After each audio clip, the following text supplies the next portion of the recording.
Picture this. It's 2009. You're standing on a street corner in San Francisco, arm raised, desperately trying to hail a cab. Rain is pouring down. Multiple taxis pass you by, already occupied.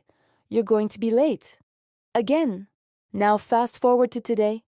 You pull out your phone, tap a few buttons, and within minutes a car arrives at your exact location. You know the driver's name, their rating, and exactly how much the ride will cost. No cash needed, no awkward negotiations. This is the revolution Uber promised. But here's what most people don't know.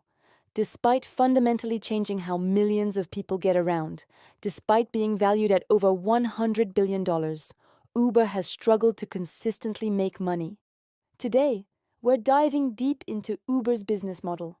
How do they actually generate revenue? Where does all that money go? And why, after 15 years, is profitability still such a challenge? Let's break it down. At its core, Uber operates a platform business model. They don't own cars, they don't employ drivers in most markets. Instead, they connect riders who need transportation with drivers who have vehicles. Here's how money flows through the system. Step 1. The ride request. A rider opens the app and requests a ride. Let's say the fare is calculated at $20. Step 2. The revenue split. Uber takes a commission from this fare. Historically, this has ranged from 20% to 30%, though it varies by market and service type. So from that $20 ride, Uber might take $5 to $6. Step 3. What the driver gets. The driver receives the remainder, around $14 to $15. From this, they still need to cover gas, vehicle maintenance, insurance, and depreciation. This seems straightforward, right? Take a cut from each transaction. With millions of rides per day, the revenue should add up quickly, and it does.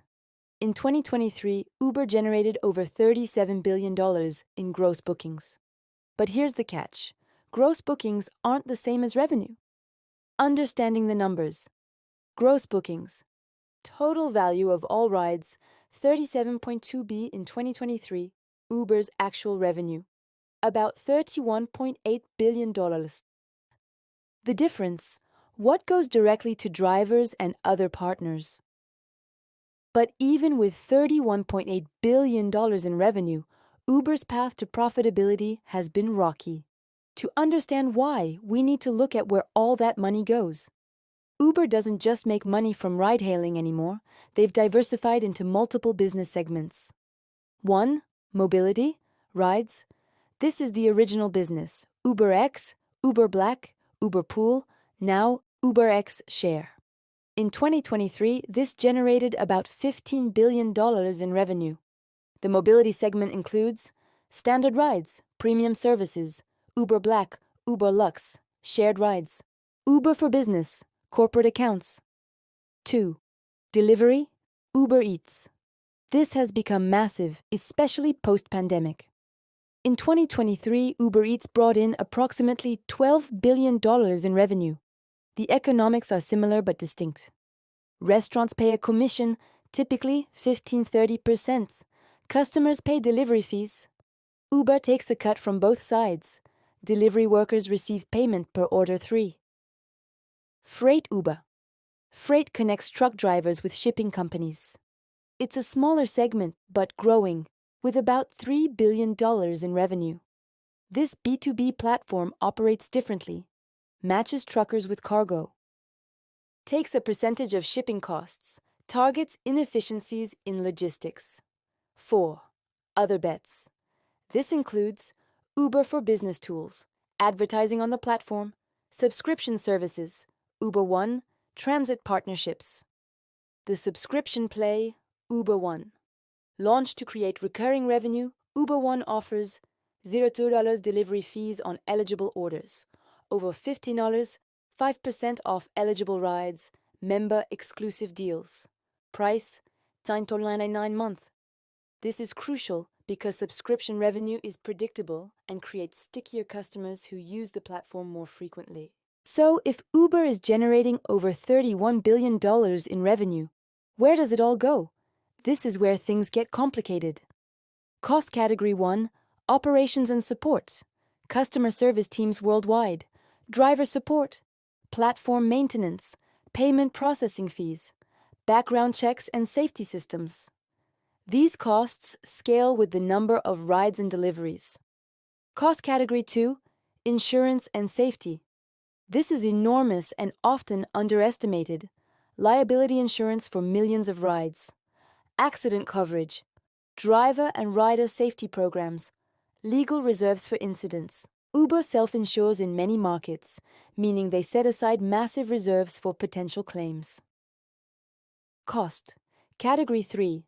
Technology and Development. Despite being a tech company, Uber spends billions on app development and maintenance, server infrastructure, handling millions of concurrent users, mapping technology, AI and machine learning for route optimization, autonomous vehicle research, though scaled back. In 2023, R&D spending was approximately $3 billion. Cost Category 4, Sales and Marketing. This is where things get really expensive. Rider acquisition, ads, promotions, discounts. Driver recruitment, restaurant and merchant partnerships, brand marketing, referral programs. Uber spends billions annually on incentives alone. When you see a 50% off your first ride promotion, that's coming out of Uber's pocket. Cost Category 5, General and Administrative, corporate headquarters and offices worldwide, legal costs, substantial given regulatory battles, compliance teams, executive compensation, professional services. The hidden cost, incentives and promotions. This deserves special attention. To grow and maintain market share, Uber constantly offers surge pricing credits to riders during shortages, bonuses to drivers during peak times, restaurant commissions reductions, free delivery promotions. These incentives are strategic but expensive. In competitive markets, Uber might effectively subsidize rides to keep users on the platform rather than switching to Lyft or local alternatives. Example: that $20 ride we mentioned earlier? If Uber is offering a 30% discount to the rider and paying the driver a $3 bonus to accept rides during slow periods, Uber's $5 commission suddenly becomes a loss. For years, Uber lost billions annually. In 2020 alone, they lost $6.8 billion. But something shifted in 2023. They finally posted an annual profit. So what changed? Factor 1, scale and network effects. Uber finally reached the scale where efficiency kicked in. More riders means less driver downtime. More drivers means faster pickup times. Faster pickups mean happier customers.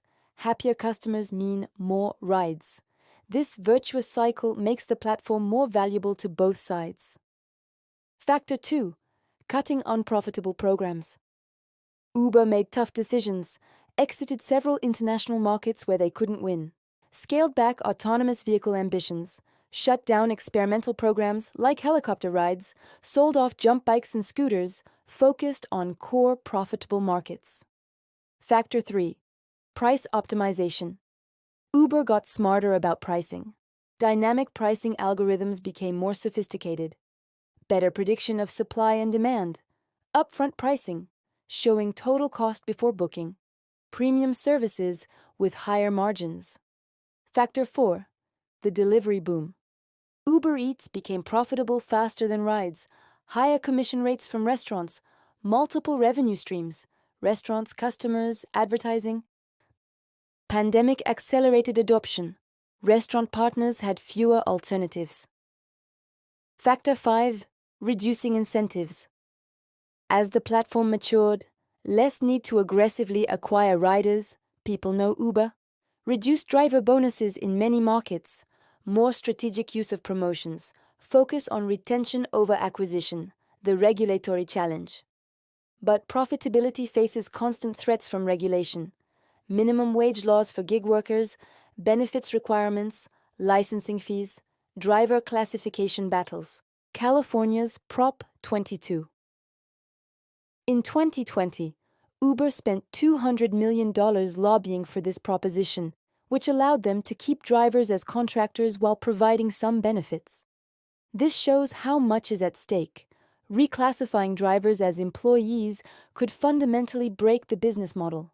If Uber had to treat all drivers as employees, payroll taxes, benefits, health insurance, paid time off, overtime requirements, unemployment insurance, workers' compensation, some estimates suggest this could increase costs by 30 to 40%, potentially making the business unprofitable at current pricing. Uber doesn't operate in a vacuum. Competition shapes everything about their business. In rides, Lyft in North America, Uber's main rival, Didi in China, Uber exited after burning billions, Ola in India, intense competition continues, Bolt in Europe and Africa, Grab in Southeast Asia, local players in almost every market in delivery. DoorDash, now larger than Uber Eats in the US. Grubhub, Deliveroo in Europe, Just Eat Takeaway, restaurant direct delivery. This competition creates a prisoner's dilemma. If Uber raises prices, riders switch to competitors. If Uber cuts driver incentives, drivers work for Lyft. Everyone spends heavily on marketing to steal market share. Result? Lower margins for everyone. The market share battle is relentless. In many cities, riders have multiple apps installed and simply choose whoever is cheapest or fastest at that moment. Loyalty is low. Switching costs are zero. Despite achieving profitability, Uber faces significant headwinds. In mature markets like the US, ride-hailing growth has plateaued. Most people who will use Uber already do. Growth must come from increasing frequency of use, higher prices, new services. This is both a threat and an opportunity. If EVs become viable, Uber's driver network could become obsolete. But Uber could also deploy AV fleets without driver costs. Competitors like Waymo are already operating AV taxi services.